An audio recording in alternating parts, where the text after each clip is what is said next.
Appeals for the 3rd District of the State of Texas, sitting in Austin, now in session. Good morning. Y'all can be seated. Thank you.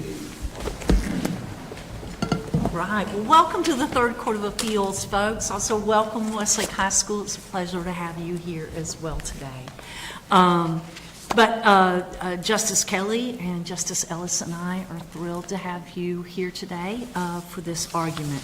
This is cause number 0324282, CV, New Braunfels Stewart Properties and Harold Ray versus Circle F Investments LP and Original DFI LLC. If I could have counsels introduce themselves and announce ready. Good morning, Your Honor. I'm Michael Morris. I represent New Braunfels Stewardship Property and Mr. Rusty Ray. All right, thank you. Good morning, Your Honor. TJ Turner and Ben Evans on behalf of the Pelleys. We are ready. All right, welcome. Gentlemen, as you probably know, we have this very highly sophisticated timekeeping machine here. And you know that green says that you can go, yellow means you've got 2 more minutes, and red means you need to stop. I understand you will start, Mr. Morris, at 12 minutes, 20 minutes on this side, and then 8 in reserve for rebuttal. Thank you, Your Honor. All right. And also, just so you know, we are live broadcasting this on our YouTube channel. So you can send a link later to your friends and family and show them your YouTube presentation if you so desire. We did receive from each side, we received the appellant's submissions, we received the appellee's objections. We are not going to deal with objections today or anything. This court knows what's in and what's out of the record, so we're just going to proceed. We only have such a short amount of time.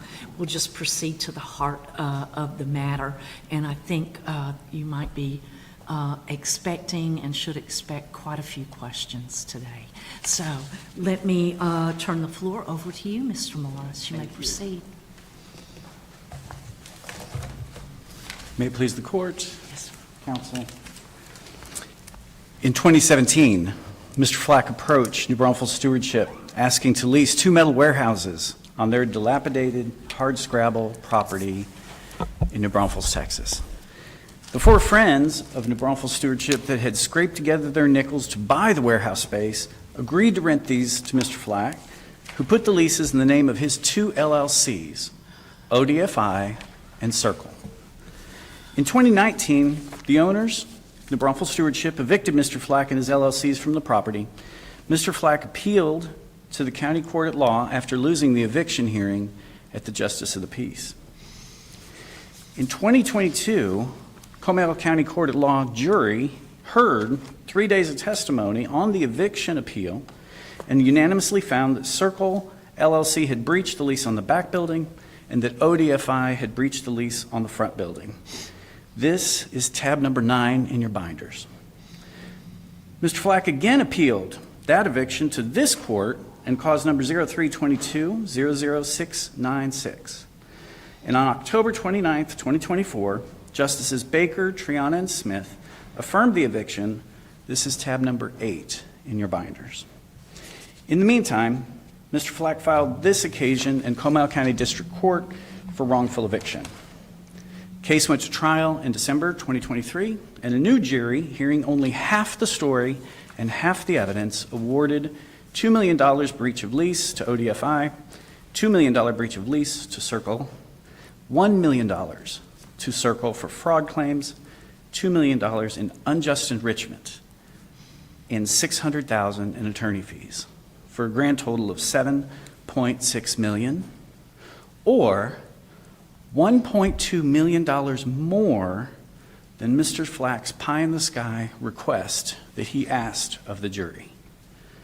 We tried to explain the gross inequity of these duplicitous and unfounded results, and the trial judge replied, "That is why the Court of Appeals is there, to sort this out." So where do we begin? Mr. Morris, what legal theory is your sufficiency argument based on? Is it legal sufficiency, factual sufficiency? Thank you, Justice Kelly. It's based on both of those, actually. A couple of the issues that we're dealing with here, there's clear showings that there is no evidence to support the lost profits calculation, because the lost profits calculation has to be based on credible evidence. And without that credible evidence, there's no evidence. But it's also a factual sufficiency question because the amount of evidence coming into it, again, isn't enough to support what he's doing. He's got gaps in between many of his items on there, and those aren't sufficient to support his judgment either.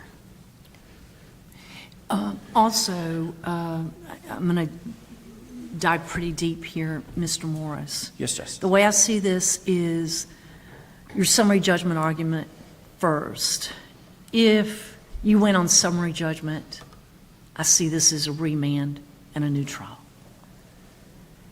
Then your lost profits argument on the breach of contract, I see that as the next big beast to deal with. And if you win on that, let's say we agree, then we get to unjust enrichment and fraud. And in between there, you've got the one satisfaction rule on whether you could have both. Let's imagine that you win on lost profits here at this court, and now we're stuck with unjust enrichment and fraud.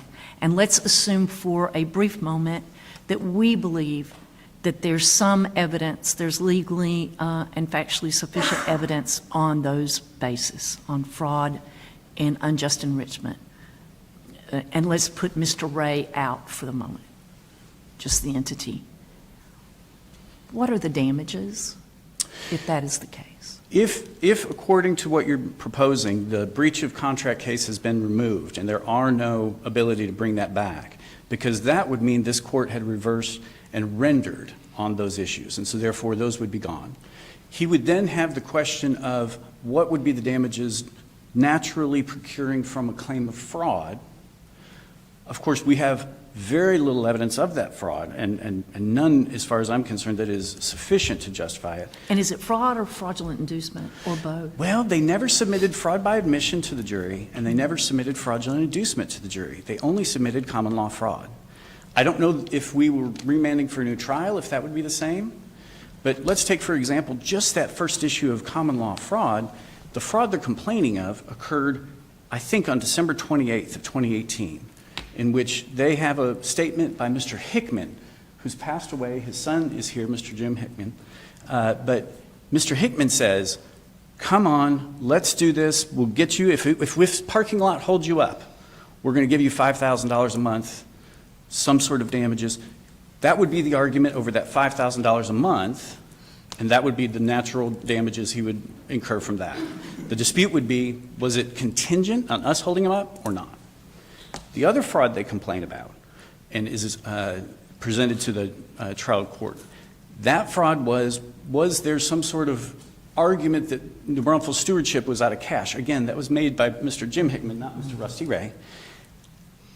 How could he rely on the wrongful stewardship saying we're out of cash in January and then spend his money, which had all been spent from 2017 all the way up to January 2019, and say, in reliance on that representation, I spent more money? Well, whatever that more money was would be the measure of fraud for that, as far as I can tell. Unjust enrichment? Unjust enrichment. He invested $240,000 in the back building. My clients agreed to invest $25,000 to support him. They ended up spending $80,000, a whole lot more than they anticipated. But that measure of $240,000 that he truly and necessarily invested in that building but never got to enjoy the use of would be his measure of damages. And that's what he argued to the jury. And that's what the evidence showed. It would be $240,000. We've got the breakdown of the $240,000 as Exhibit 6, I think. So you would agree that there is a potential for, even if the lost profits goes away, which kind of takes away the one satisfaction rule, there is a potential for this court finding, there's a potential for this court concluding that there is sufficient evidence for some type of award under unjust enrichment and fraud. Because I see unjust enrichment and breach of contract as mutually exclusive, if one's gone, I believe the other could exist. Okay, gotcha. Thank you for that. Thank you. When Mr. Flack and ODFI were evicted in 2019, he'd been occupying 2,200 square feet of that 94 square feet front building. But he was going to be a junior landlord. He was going to be the tenant for subtenants. He's never done that before, never had that opportunity before, never been in that business before.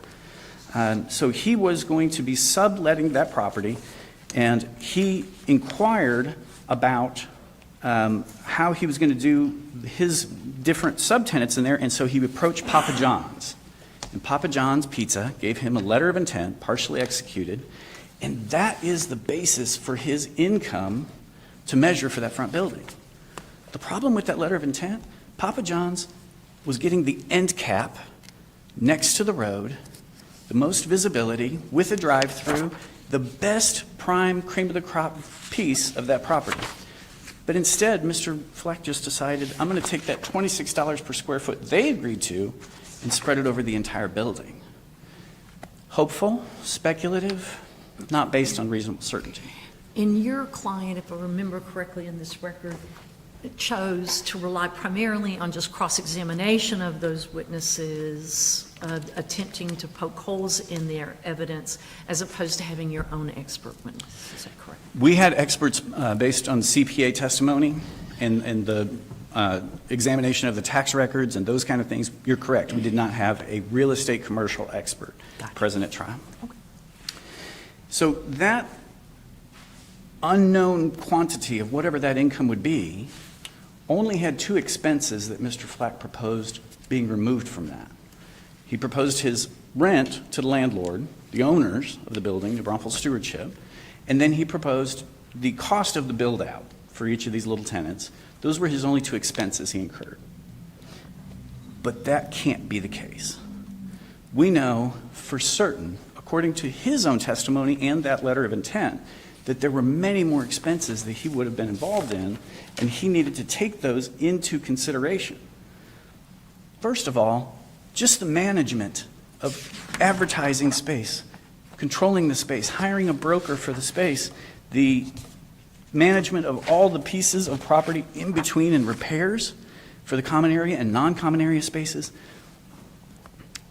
It's been said in the briefs, I think it's page 9 of Mr. Flack's brief, that these were not triple net leases.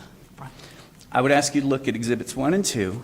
Paragraph 6 talks about rent. Paragraph 7 talks about utilities. Paragraph 8 talks about insurance. Paragraph 15 talks about maintenance. All of these were the tenant's responsibility. Both front and back were triple net leases. May I ask you a question, since I see we have limited time? In your prayer, you have numerous suggestions for how this plays out. In your argument, wherein lies a remand? Under what circumstances would this court remand and grant a new trial? I understand that you want to reverse and render. I get that that's Sure. your primary thing. But give me your articulated, what would this court have to do to get to a reverse and remand? If we're doing a remand, I think it's exactly the proposal that you suggested at the beginning. I think if this case is only going to be about fraud and only going to be about how that fraud could possibly be either fraud in the inducement or fraud by omission, which had been pled initially, so I think is still part of the live pleading, but just not submitted to the jury. And is disgorgement pled? Disgorgement was never pled. It was not argued until there was the motion for new trial and the pointing out to the court that, by the way, there's a $2 million judgment when they asked for $241,000. That's when they came up with the novel theory of they're taking the profits from the Braunfels Stewardship that they made. And so that was their argument for disgorgement. But that was the first time it ever appeared. So that was some kind of motion to enter judgment hearing? That's correct. That was the motion for new trial, motion to enter judgment followed Gotcha. on the heels of each. Gotcha. And my apologies, let me ask my colleagues, any questions before, any questions? All right. Thank We'll you. take you up on rebuttal. Thank you. All right. Mr. Turner.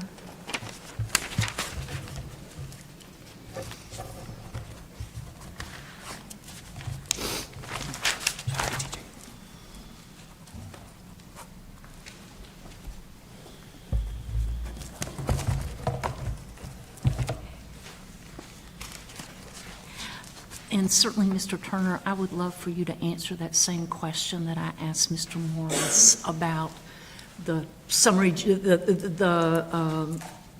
of the waterfall.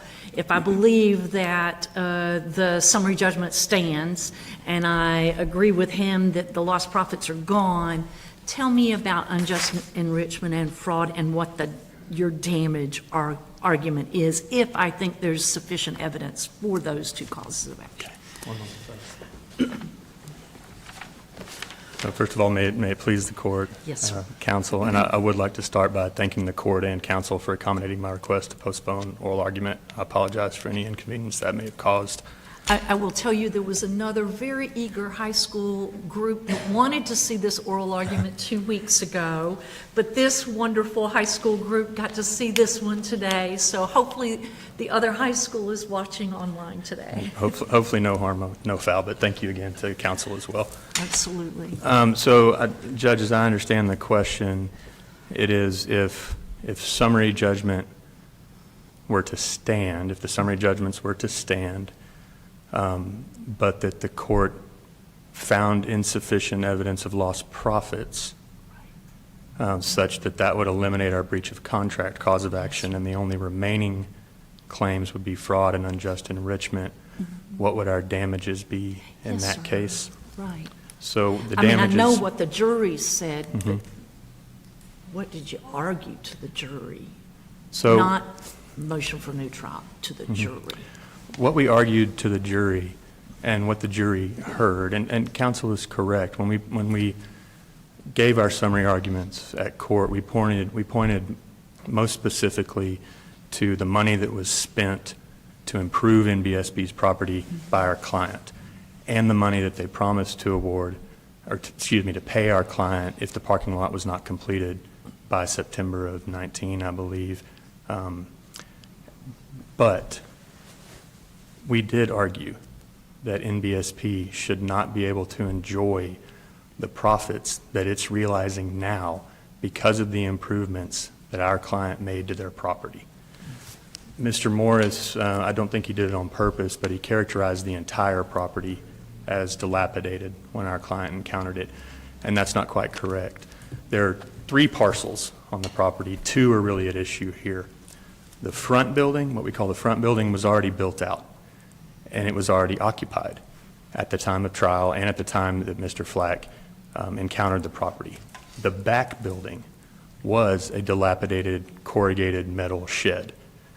And what the parties agreed to, the bargain that they struck, was that if NBSP would provide my client with a below-market rental rate lease, a long-term 20-year below-market rental rate lease, and the express authority to sublease the property, that my client would invest the dollars necessary to bring the back building from a machine shop to a commercial tenant-ready building. Also, that my client would occupy that back building with his furniture store as the anchor tenant, which is important in commercial real estate, and that my client would manage the property. And in exchange for all of those acts by my client was given the below-market rental rate and the ability to sublease that property for the life of the lease. And this is really critical. I know the court has read the briefs, but I want to remind you all, just that's what happened here. My client looked at this opportunity as, if not a retirement plan, a 20-year investment where he would be able to recoup the costs spent fixing up the client's property by subleasing the property for much more in value than he was paying. My client's leases were at $7 a foot. He had a 20-year lease on each of these properties. May I ask you a question? Yes, ma'am, Just real please. quick. So you put on evidence that for 5 years, you would have a profit of, you put on evidence to the jury of $1.4 million. And then the sublease was going to be another couple of $1 million. The jury found $0 for the subleases, but awarded you $2 million when you put on $1.4 million in evidence. Can you expand on the justification for that additional $600,000 that the jury awarded? Sure, I certainly can. So keep in mind, again, we have two plaintiffs' appellees. ODFI had the lease on the front building, and they're both owned by Mr. Flack and Mrs. Flack, who are here today. Circle F had the lease on the back building. On the front building, the damages were lost profits for the lost ability to sublease that building for over 20 years, or for 20 years, excuse me. And one correction, then I promise I'll get to the question. The Papa John's LOI was at $28 a foot base rent with an additional $3 a foot for common area maintenance. Mr. Flack's lost profits calculation for lost subleases was based on $26 a foot, and that was supported by testimony of our commercial real estate expert that opined on the New Braunfels commercial real estate market. So I want to be clear that was not, it was less than the Papa John's LOI. We accounted for it being on the end cap. But back to your question. The Circle F lease on the back building, what Mr. Flack testified to at trial was that he intended to occupy 6,000 square feet in the back building with his furniture store for 5 years. And that after that first 5 years, he was going to reduce his showroom by 3,000 square feet, cut it in half, and sublease the remaining 3,000 square feet. So the damages on the back building were a combination of both lost furniture sales and lost sublease income from the extra half of the property after he decided to cut it in half. He put on a total of somewhere around, I think, $3.1 million worth of evidence of damages on that back building. The jury, for whatever reason, and it's in the jury's province, did not award any damages for lost subleases. We can speculate that maybe the jury didn't believe Mr. Flack that he was going to cut his showroom in half. But what explains the extra $600,000, and it's actually about $500,000 shy of the total, is if the jury did not award him the lost sublease income on the back building, then they presumed he would be operating his furniture store in the entire 6,000 square feet. Those total damages, if that were the case, would be somewhere around $2.5 million. But to be clear, that was not the evidence that was presented to the jury. It was a 5-year full 6,000 square feet and then the sublease, and the jury only gave $2 million for that first, that evidence was not put on, and that goes against what Clay Court says. So I understand the question, but what the jury heard from Mr. Flack was the value, the lost profits based on per square foot of his furniture showroom. He testified that he would have that showroom at 6,000 square feet for 5 years and then 3,000 square feet for the remaining 15 years. That resulted in the $1.4 million. So yes, but no. The jury did hear evidence from Mr. Flack that it could, in a single complete calculation with objective facts, figures, and data, that the jury could have determined how much Mr. Flack would have made in profits from the furniture sales had he elected to keep the 6,000 square feet as his furniture store. Thank you. Mr. Turner, I just want to shift you for a moment here. Can you clarify what your injury is under your fraud claim and how it did not arise out of an obligation that your clients already had under the contract? I can, Judge. So the injuries for the fraud claim, and this is another criticism I have of Mr. Morris's statement. The fraud claim was not based on one or two statements that were made in the middle of this relationship among the parties. The fraud claim was based on a number of misrepresentations, probably the most important of which is the entire basis for this deal. So recall that the deal was, again, that Mr. Flack would renovate the property, he would manage the property. In exchange, he would be given below market rental rates and a long-term lease. His agreement Mr. Flack's agreement to renovate the property, his agreement to manage the property, all of that was outside of the lease agreements. So the damages that flow from the lease termination, the wrongful lease termination, are those lost profits that he would have enjoyed had he been able to sublease the property at what the evidence showed would be about a 4x of his rental rate. The damages that flow from the fraud, which are the disgorgement damages and the unjust enrichment, those damages are what NBSP is now going to get to enjoy because Mr. Flack improved their building. They don't have a corrugated metal shed anymore. Now they have a commercial-ready 6,000 square foot building, which, by the way, the replacement tenant is paying $10,000 a month in rent when Circle F's was $3,100 a Did the month. contract have a Mother Hubbard clause? I mean, does it preclude any outside agreements to be considered? I don't know the answer to that question. But I do know that the causes of action and the harm are separate, and that follows the case law. If you look at the one satisfaction rule, which I think, Judge Kelly, your question speaks to, NBSP relies on LJ Charter. I think that reliance is misplaced. In their brief, they say that the LJ Charter Court found that awarding the plaintiff in that case its lost profits plus the profits that were earned by its competitor was an impermissible double recovery. Mm-hmm. That's not what the court said in that case.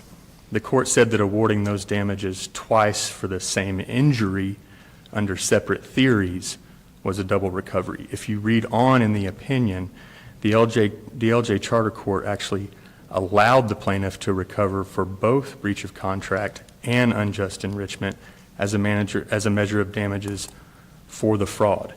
So they allowed the plaintiff to recover its lost profits under the contract and the competitor's profits as unjust enrichment. So they did not allow for the same damages for different claims, but they did allow for different damages for different claims, which is what we have here. Does that answer your question? It does. I'm not here to give a speech. I have my notebook, but I'm happy to either answer any additional questions. Well, I'll indulge you. Certainly. So regarding your lost furniture profits, you've told us about, your profit per square foot calculation, but some of that, from the record, it appears was based on online sales, which doesn't seem like it would include the same kind of expenses as a showroom, so as a physical store. So does the record explain how square footage of an online shop was calculated? How did that fit into the equation? So what Mr. Flack did, and by the way, Mr. Flack was designated as an expert in the furniture industry. He has 30 years of experience. The family business, which was named after his mother, Diane Flack, they had furniture stores in San Antonio, in San Marcos. Mr. Flack was integral in operating those furniture stores. What he did was take the previous 3 years of income prior to this transaction, and that it's important to remember that he took the net income from his tax returns. So there are objective facts, figures, and data that take expenses into account. I can do nothing but concede, I guess, that online furniture sales would have less overhead costs than store sales. That only accounted for a fraction of the financial data that Mr. Flack relied on. He was also cross-examined on that point. And the jury did not award that full measure of damage. Well, actually, they awarded us more. Sorry, I misspoke. They didn't award the full measure of damages on the lost profits from the subleases. So I think that Mr. Flack's calculation was complete. The appellant did not criticize his methodology at trial. They don't criticize it here. Appellant did designate an expert to opine, an accountant to opine on the profitability of Mr. Flack's enterprise. She disagreed as to the amount of profitability, but did agree that the Diane Flack furniture business was profitable. And I would point out that the Diane Flack furniture business was the online business as well as those storefronts. And as the court knows, what the case law says is that the enterprise that you consider is the business, the type of business and the people that run it, in particular when you're looking at whether or not lost profits are speculative for some kind of untested enterprise. So I think that the online sales were relevant in that calculation. What specifically was Mr. Ray's fraud? Okay, Mr. Ray's fraud, in addition to being, I guess, the front person for NBSP, And did you plead alter ego? I don't believe we did, no. But Mr. Ray represented that NBSP would complete the parking lot in 30 days in order to induce Mr. Flack to remain in the deal, as he testified at trial, and to continue to put his money into renovating their property. Mr. Ray also made false representations to the bank. Mr. Ray also participated in the What? I'm sorry? What specifically did Okay. he make false Mr. Ray- representations to the bank? And how does his representations to the bank create representations to your Certainly. clients? Because those representations, well, actually, maybe they weren't, those representations maybe weren't false. The representations that were made to my client were. So 8 months into this, or 11 months into this project, NBSP, even though Circle F's construction on the back property was not complete, NBSP presented my client with an invoice for 8 months of back rent, when the lease clearly said that rent was not due until that construction was complete. Mr. Ray participated in that representation. At the same time, we put evidence on at trial. Where is that in the record? Oh, gosh. I don't have a specific site for you, but it's in our brief. Okay. At the same time, Mr. Ray and NBSP were representing to their bank that these clients of mine did not owe any rent to NBSP. So the false representation at that point was that we owed rent when we did not. And all this is post-execution of a contract? All these statements that Mr. Ray made were post-execution of a contract? They were, other than his participation in coming up with the inception of the deal, the royal deal of us coming in, fixing up the property, in exchange getting a And was long-term that the lease. amended contract that had the fix-up of the property? Was that from the initial contract? Neither lease included any obligation for Circle F or ODFI to improve the property whatsoever. So that side deal, if you will, was outside of the scope of the lease. That's one of the justifications for the separate damages for fraud and unjust enrichment. So an oral contract? I guess you could call it that. Okay, okay. Thank you. I'd like to ask a follow-up question to what Chief Justice Byrne asked Mr. Morris earlier about the disgorgement issue. How do you justify the post-jury verdict disgorgement issue that was brought up and it wasn't pled?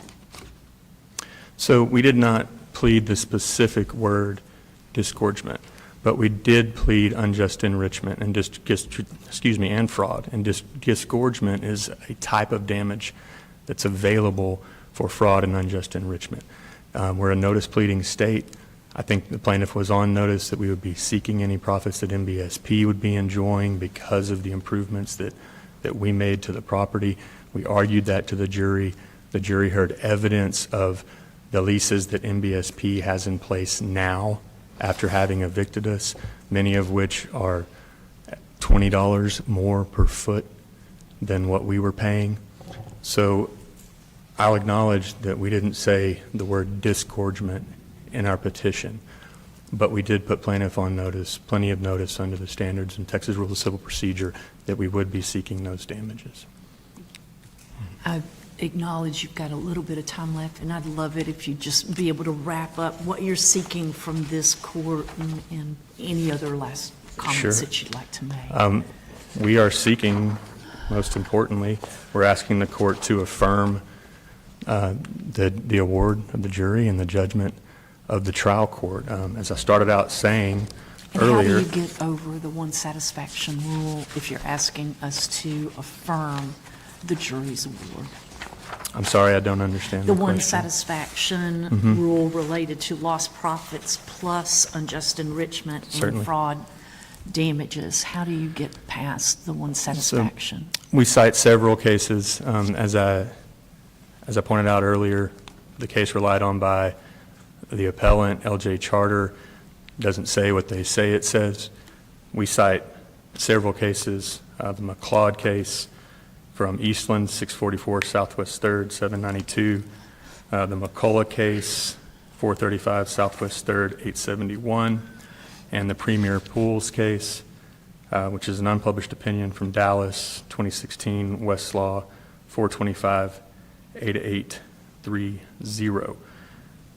And what those cases say, I've got a few quotes, but unjust enrichment is a form of restitution that focuses on disgorging the benefits it would be unjust for the defendant to retain, rather than compensating the plaintiff for the damages that the plaintiff suffered.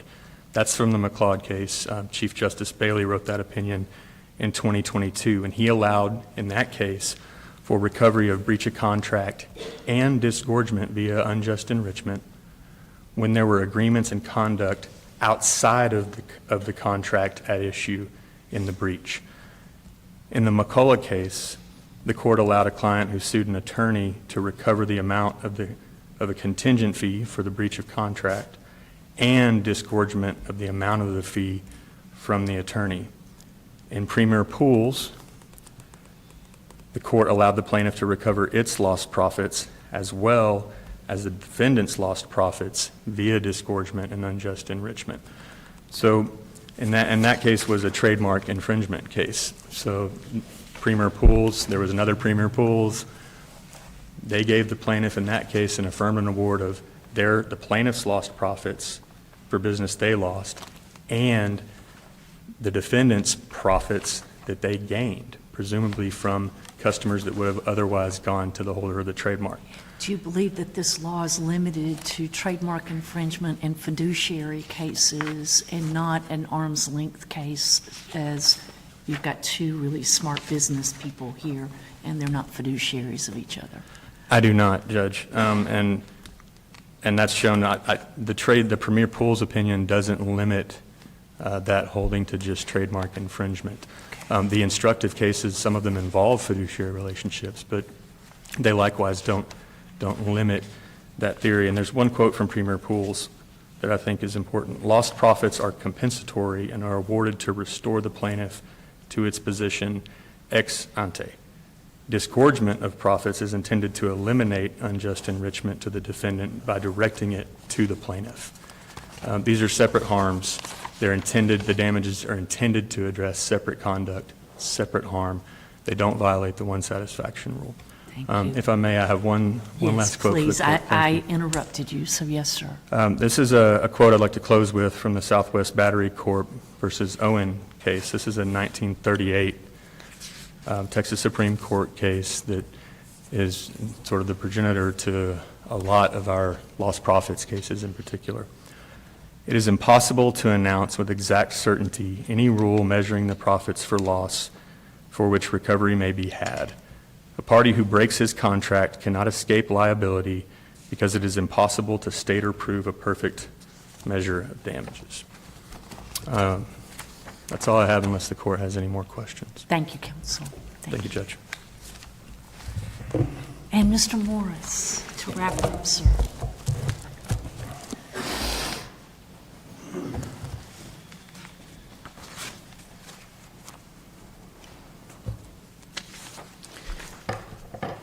Most of this panel, I think, heard the case of Quantum versus St. David's Hospital not too long ago. I think you guys just rendered opinion here in the beginning of February.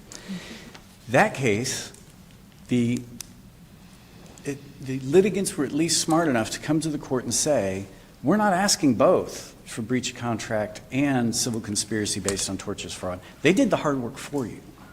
The mistake Mr. Flack's making is he's getting too greedy. He wants all of the awards, all of the money, all of the justification. And just like in Quantum, that doesn't make any sense whatsoever. Of course, the attorney fee award has to go away if the breach of contract goes away.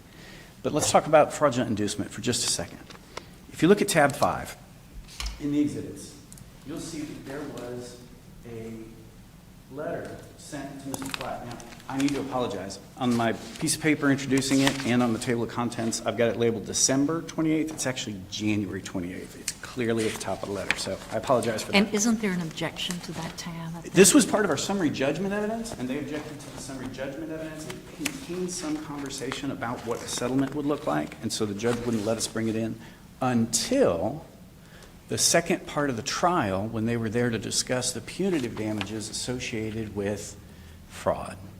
And when the jury finally got to see this, and it became part of the record, they awarded $1 for punitive damages, because suddenly they heard the rest of the story. That is the moment in time when Mr. Flack, in January of 2019, had the ability to say, I've invested $240,000 in this building, and all I have to do is pay 1 month's rent, and I can open the doors and start business. And everybody at New Braunfels Stewardship wanted that to happen so badly. No one wanted to take his $240,000. No one wanted to take his money or benefit from it or have to rent it themselves. But he chose, Mr. Flack, chose to say, no, I'm not going to take advantage of the money I've spent in this building. I'm going to turn around and file a lawsuit against you for wrongful eviction and get more money than I would have ever gotten if I had actually stayed and worked that property for 20 years. $1.4 million than the top dollar he would have ever gotten. So that's our first problem with unjust enrichment. Keep in mind, though, that the unjust enrichment that he's complaining of is part of a contract. Paragraph 34 in both of the leases talks about the tenant improvement dollars. Now, their argument is, wait a minute, we didn't have to improve those properties, but yes, he did. Look at the use provision in each of the leases. The back building says, will be used as a commercial furniture store, office space, retail. That's not what the building was. The building was dirt floors, metal walls, birds in the rafters. And he was obligated to then move it to the use that he agreed to in the lease. He had that obligation. That was part of the lease, which means any claim he has for that $240,000 falls under the terms of the contract of the lease. Both the initial lease in November 2017 and the amended lease in August of 2018, in which New Braunfels Stewardship said, we told you we'd give you $25,000 to improve the back building. We're going to raise that up to $75,000. We'll take some money off the improvements of the front building, but we want you to get open. Everything they could to benefit him for that unjust enrichment claim. So, Mr. Morris, is it your position for the $240,000, there should have been some type of breach of contract argument made by the plaintiffs, maybe repudiation by your client or something in order to assert and recover under paragraph 34 of the contract and not under the theory of unjust enrichment? My position is that their claim for unjust enrichment is exclusive of a breach of contract claim because the breach of contract damages include the $240,000. They're the same claim, so it's subsumed into that. We were trying to figure out that $600,000 difference between the $1.4 million they asked for in the back building and the $2 million that they were actually granted. That's called guessing at the jury room. That's trying to guess at how they refigured these calculations. Not permissible in order to be able to do it. They had no evidence upon which to base a $2 million judgment, and the case law is pretty clear. The judgment award has to be within the range requested, and it wasn't. It was $600,000 more than the range requested. So there's no evidence of that. Just went back and looked at Papa John's letter of intent, just to confirm it was $26, not $28. I can point to you in the record, but it's 3 places in the brief. There's this question about fraud and all these other fraudulent claims that are listed on, I think, page 67 of their brief. Yeah, page 67 of the brief, a bunch of bullet points. Those aren't in the record. They're not cited to in the record. They're not for the court's consideration, and the reason they didn't cite to them in the record is because if you look at all those, they are contradicted severely and nobody had any plausibility of claiming those were going to be fraud claims until the jury came back with this massive fraud award, and suddenly they had to come up with a laundry list. But that's why there's no cites to the record. It's not anything that they could have relied on. Both leases do have a merger clause, Okay. Justice Brennan.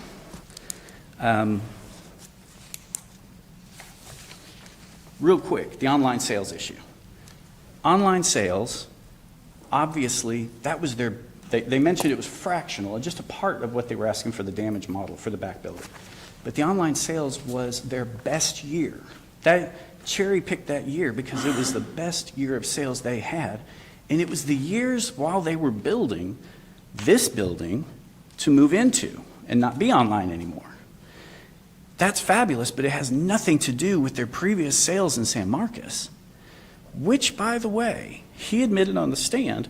Remember, he had a tornado that tore up his building in San Marcos, and that's why they had to switch from San Marcos to these online sales. The proceeds of that settlement and the net carryover loss created these profits, and the CPA testified there's where a lot of the profits came from, these carryover losses and profits from the sales, not so much of furniture, but from an insurance settlement. So even that questions how much we can rely on any of those numbers coming in. Did Mr. Ray commit fraud? Take a look at tab 7. It's the conversation. You can see all of that conversation is the members of New Braunfels Stewardship, and the total contribution by Mr. Rusty Ray is, yeah, yep, that's my understanding, yep, that's what we should do. That's the fraud. If you look at what Mr. Hickman says, he's much more clear. We're going to have a gentleman's agreement. It's going to be $5,000 a month. But if you look at what Mr. Flack says, okay, fine, this will be a side agreement. This is part of what we're doing to build the back building and get it certified for the certificate of occupancy. That was the point at which they needed to stop. I just want to mention, just in passing, you'd mentioned keeping the summary judgments and keeping the ruling on the summary judgments. I have to tell you, it's like trying a case like this. Every time you have a summary judgment and a ruling that you can't stop, you can't talk about that. It's a motion in limine, it's everything that you want to do, but you can't talk about it. There was never need for that ruling. We only had to present half of our case because the summary judgment kept everything we wanted out. Thank you very much for your time. Thank you so much. Thank you for the briefing and the oral argument presentation. This case will be submitted, and Westlake High School, feel free to stick around. We'll be right back out in just a moment to visit with you, and we'll allow the parties to go about their day. This case is submitted. Thank you very much. Court will stand in recess. All rise.